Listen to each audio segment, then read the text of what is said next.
So I bought the full set of Jujutsu Kaisen ChibiMasters. Were they worth it? Let's go and take a closer look and find out.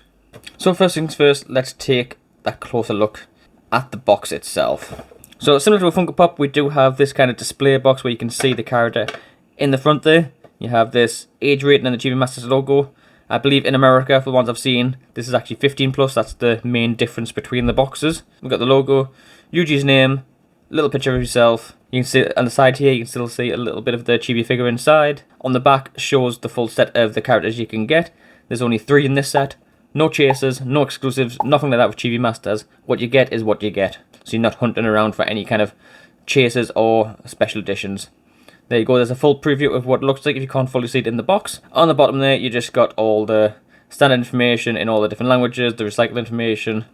And then on the top, you also have a little window as well, which you can see into the head.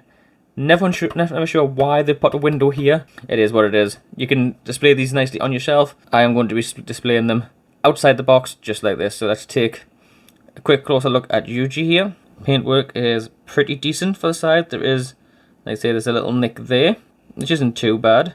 Have a look at his feet. For the size of it, the detail is really nice. It comes on this little stand there as well, so the stand itself can pivot slightly. Because it's got this ball stand, so it's in his back. And on the bottom there, it can pivot a little bit. You don't want to pivot too much, because it will, as you see, I've got to hold it down, it will fall. But you can pivot a little bit around to get a nice, stable, slightly different pose.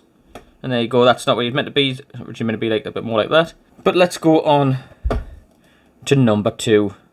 Megumi, take the knife to you. I think this is normally taped up. Is it taped up there? No, this is not taped up this time, so pop that out. You get a little cover, which the stand is. Megumi there. The ball bit and the stand itself. And if we do this, you see a better idea of the kind of play movement you're allowed because of it being on the ball system. And you do get quite a nice snug fit with these. Let's have a quick look at Megumi here. His nice stern eyes there. So you're getting ready to summon one of these little beasts that he uses. Paint-wise, he is kind of a flat colour to him. I can't see anything, but what's that? Is that a... No, that's just rubbing off, that's fine. There's a slight little mark there on his face, but that was just rubbing straight off. Look at these hands. You can see they've got all individual fingers there. Nothing kind of missed on that. Paintwork on his shoes. No issues. I say there's not many colours on him, so there's not really much for them to mess up.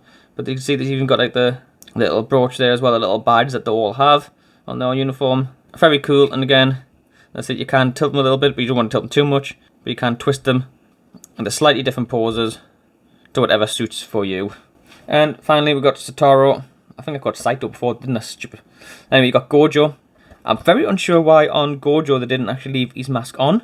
I know it was all like a shock to people when first he finally took his mask off and he had this like really deep blue eyes, glowing eyes. But I think it would have still been nice to actually have it with his mask on. Just mainly because most of the time Gojo does actually have his mask over him. He doesn't always take it off. And again, same thing, this ball stands slightly smaller than the other one. Yeah, that nice little click when it pops in. And there we have Gojo. They have represented these eyes quite nicely. They are very, very bright, very solid, so you can see the intensity in the eyes, which is good. Again, with the fingers, all the fingers are there and catered for. There's no kind of... Unfortunately, stuff like with Funko Pops, you do get chittens where the fingers are like really badly blended together. This, for the size of it, not bad at all. Slight mold lines there, which is nothing to worry about. Again, they've all got kind of, because of the style and the clothes that they wear, they're all pretty basic and flat. So the chances of any marks or scuffs of different colours, different paints going over it is very slim. Which really helps for this one, because it just makes them look a whole lot nicer. So, is ChibiMasters Jujutsu Kaisen set actually worth it? To me, I would definitely say yes. For only £10, you get this nice quality figure of the character, in the style of the character, so it actually looks like the character, for the same price of Funko Pop that, even though Funko Pops are quite cool, they don't actually represent the character the way something like ChibiMasters does. But then there's a bigger question.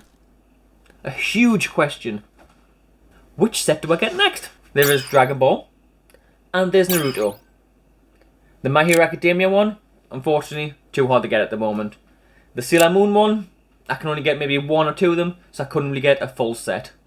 But comment down below and let me know what you think should be next, and when that video is released, I will put it right here. But in the meantime, YouTube recommends you watch this one. So take a look, I know you're going to love it. Chibi Chibi!